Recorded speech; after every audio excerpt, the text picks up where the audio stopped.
अस्सलाम वालेकुम दोस्तों, स्टोरीज़म देखने वालों को खुश आमदीद। आज की वीडियो की तरफ बढ़ने से पहले आपसे गुजारिश है कि अगर आपने अभी तक हमारा चैनल सब्सक्राइब नहीं किया तो सब्सक्राइब बटन पर क्लिक कर दें और बेल आइकन को प्रेस करें ताकि हमारी आने वाली हर वीडियो आपको बर वक्त मिलती रहे। हज़रत मूसा अलैहिस्सलाम का किस्सा। बालअम बिन बाउरा ये शख्स हज़रत मूसा अलैहिस्सलाम के दौर का बहुत बड़ा आलिम और आबिद व ज़ाहिद था और उसको इसमें आज़म का भी इल्म था और बहुत ही मुस्तजाबु दावात था कि उसकी दुआएं बहुत ज़्यादा कबूल हुआ करती थीं।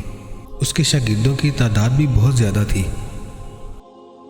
मशहूर ये है कि उसकी दस्तगाह में तालिब इल्मों की दावतें 12,000 थीं।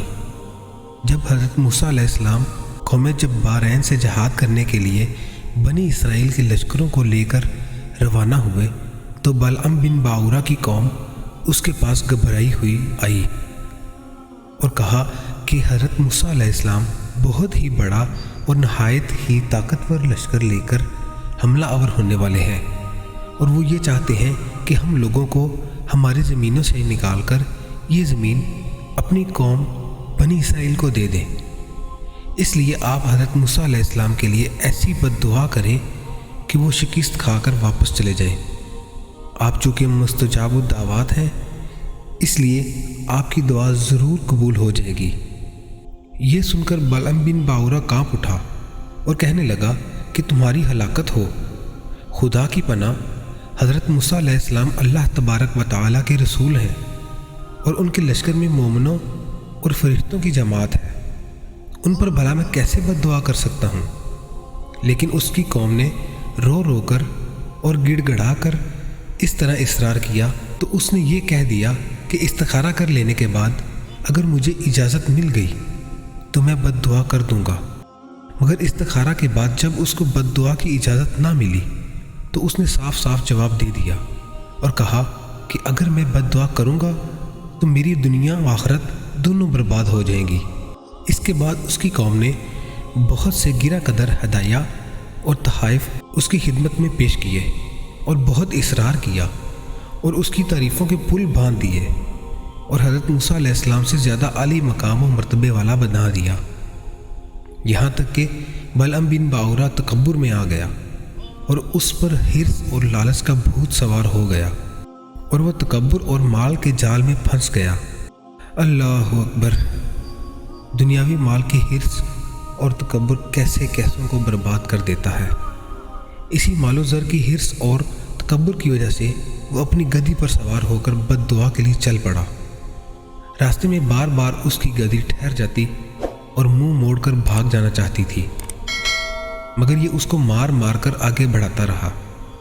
यहाँ तक कि गद्दी को अल्लाह ताला ने गोयाई की कुव्वत अता फरमाई और उसने कहा कि अफसोस ए बालअम बाउरा, तू कहाँ और किधर जा रहा है।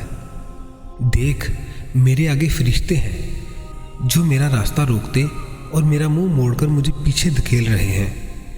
ए बालअम, तेरा बुरा हो। क्या तू अल्लाह के नबी और मोमिनीन की जमात पर बद्दुआ करेगा। गद्दी की तकरीर सुनकर भी बालअम बिन बाउरा वापस ना हुआ। यहाँ तक कि हिस्बान नामी पहाड़ पर चढ़ गया और बुलंदी से हज़रत मूसा अलैहिस्सलाम के लश्करों को बगौर देखा और मालो दौलत की लालच और तकब्बुर में उसने बद्दुआ शुरू कर दी।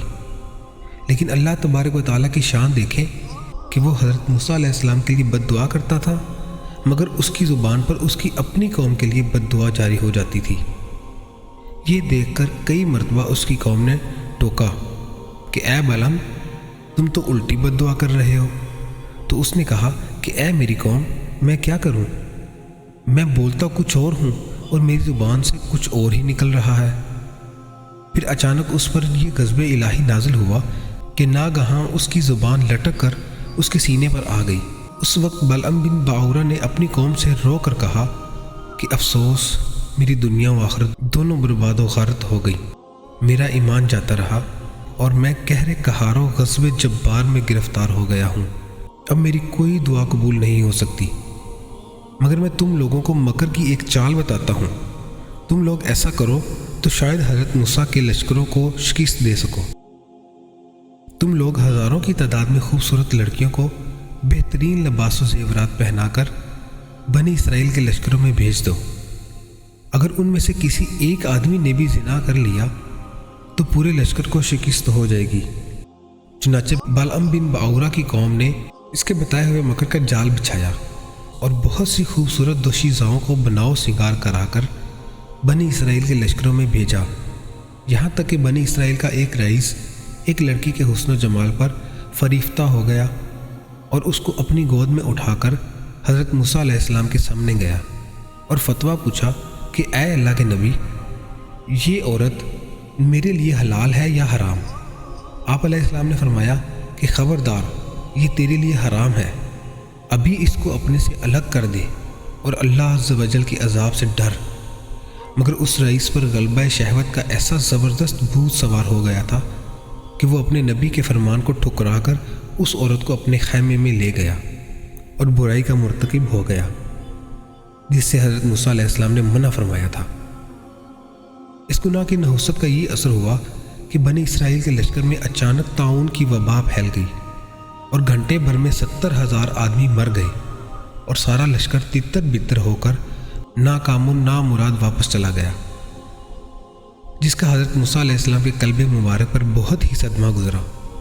بالعم بن باورا پہاڑ سے اتر کر مردود بارگاہ الہی ہو گیا، آخری دم تک اس کی زبان اس کے سینے پر لٹکتی رہی اور وہ بے ایمان ہو کر مر گیا۔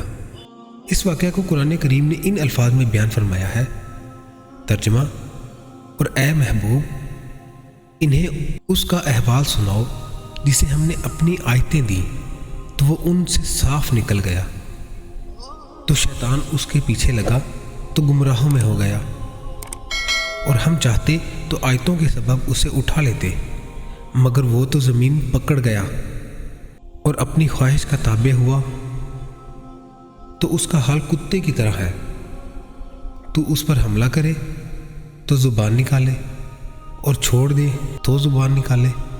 یہ حال ہے ان کا جنہوں نے ہماری آیتیں جھٹلائیں، تو تم نصیحت سناؤ کہ کہیں وہ دھیان کرے۔ اللہ تعالیٰ سے دعا ہے کہ وہ ہمیں تکبر و لالچ سے بچنے اور اپنے نیک بندوں کے رستے پہ چلنے کی توفیق عطا فرمائے۔ آمین یا رب العالمین۔